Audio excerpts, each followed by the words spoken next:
Former President Trump hoarding some of America's most sensitive secrets. The New York Times now reporting that the government has recovered more than 300 classified documents from Trump since he left office. It also reports they include more than 150 documents marked classified that the National Archives initially retrieved from him back in January. This comes as the former president and his legal team push to prevent the FBI from continuing to review records taken during the search of Trump's Mar-a-Lago estate. ABC News senior national correspondent Terry Moran has more for us. The New York Times is reporting that more than 300 classified documents have been retrieved from Donald Trump's Mar-a-Lago residence, including documents from the CIA, National Security Agency, and FBI on a variety of topics of national security interests. Concern over those 300 documents triggered the criminal investigation, still in its early stages, probing whether Trump and his aides may have mishandled material, refused to turn it over, or even lied about it. Since last year, the National Archives has been seeking documents Trump took when he departed the White House. Under U.S. law, they remain government property. The Times is reporting that Trump himself went through those boxes in late 2021 and resisted calls to turn over what was at Mar-a-Lago, telling advisors they're mine, but they're not his. In federal court on Monday, Trump filed to halt the Justice Department's review of the material seized in the search, requesting a special master. That's an outside individual appointed by the court to do so instead. Trump also demanded that the documents be returned, claiming executive privilege. But as a former president, Trump's claim of privilege is thin. The documents belong to the National Archives. Now, some previous presidents have also taken home material that subsequently had to be returned to the government after negotiations. In this case, those negotiations had been going on for months. Some material had been returned, but the FBI was so concerned about the highly classified documents that Trump still had that they decided they had to move and search his home. Kira?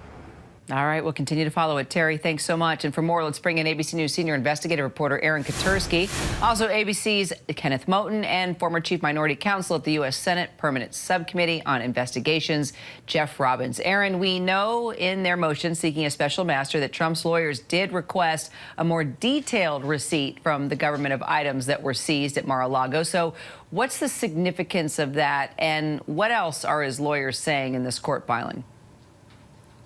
We've seen the property receipt, Kira, and that's a basic outline of what the FBI seized during the search now more than 2 weeks ago. Former President Trump's attorneys say they want a more detailed accounting of what the FBI took in those 27 boxes. We're not sure they're likely to get it, given that many of these materials are believed to be classified, some at the highest levels of classification. So how forthcoming the Justice Department would be, we're not sure, but that's the request, because Trump's attorneys say, Kira, that he wants to take advantage of every possible protection afforded to him under executive privilege. We've already heard from Terry that executive privilege may or may not apply, but that's the request from former President Trump's attorneys, and it will be up to a federal judge to decide whether to grant it. So, Jeff, what do you make of the argument here for a special master and Trump's angle? Well, this lawsuit filed by the former president has every look of spaghetti being hurled against a wall with the hope that something will stick. But it's not quite the level of spaghetti, if you catch my drift. The arguments that there's a special master needed are somewhere between bogus and incomprehensible. There is a special master, and it's called the federal magistrate. It's the federal magistrate who found that there was probable cause to issue the search warrant. And this lawsuit seems to be a pretty transparent attempt to get the case away from that federal magistrate. But if there are any arguments to be made, and there don't seem to be any good ones, that's the address to make them with the federal magistrate that is already sitting on this case. Got it. Aaron, why did it take so long for the National Archive and DOJ to take action on these documents if they knew he had so many of them? It seems they knew back in 2021 that he had a number of classified materials at Mar-a-Lago, and they took a number of steps to try and get them, visiting the former president's estate on a couple of different occasions, issuing subpoenas, Now, the former president's attorney says in this latest court filing that at every step Trump was cooperative, that he welcomed the agents, he offered his assistance in showing where the boxes were when they requested extra security. In the room where some of the boxes were kept, the president ordered that a second lock be installed. But clearly the FBI was not satisfied with any of that assistance, as it were, and felt like they needed to take that extra step.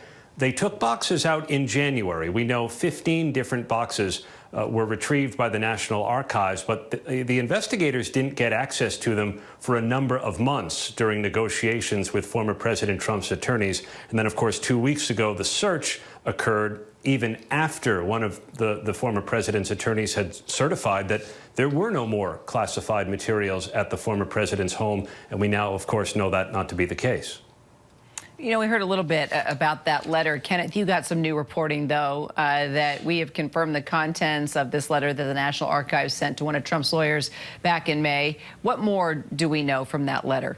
Yeah, Kira, our investigative reporter, Catherine Falders, and team did some great work on this to confirm that letter. And just seconds ago, after we've been asking all morning the National Archives for more information about this letter, they just posted that letter, that full letter to its website for the entire public to see it as well. But we already had it, and we can tell you that it really shows the extent of classified material that was previously at Mar-a-Lago. The big headline, Kira, Trump allegedly had more than 700 pages of classified material in his possession, according to that May 10th letter from the National Archives to Trump's lawyer. You heard Aaron just mention that 15 boxes there. 700 pages were found in those 15 boxes that the archives were able to get from Mar-a-Lago in January.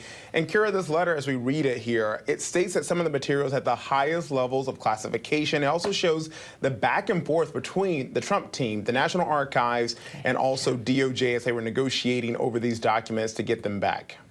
All right, Jeff, you know politics. I'm going to have you wrap it up here. You know Trump for, well, at least for the past number of years when he was in that White House. And you also know investigations.